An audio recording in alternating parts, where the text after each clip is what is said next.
আমি আপনার লোক, আমি মুসলমান, এ হলো কি ইহুদি। সে বলতেছে আমার কাছে টাকা পাইবে। তো সব ঘটনা শুনি নবীজি মুসলমানকে বললেন যে ওই ইহুদির টাকাগুলো তুমি দিয়া দিবেন। সে নবীজির বিচার মানল না।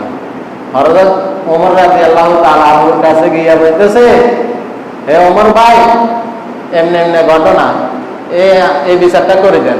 বলতেছে আগে কেউ বিচার করছেনি? মুহাম্মদ সাল্লাল্লাহু আলাইহি সাল্লাম বিচার করছে। কি করছে? কইছে আমি যেন তার টাকাটা দিয়ে দিই, এটা আমি মানি না।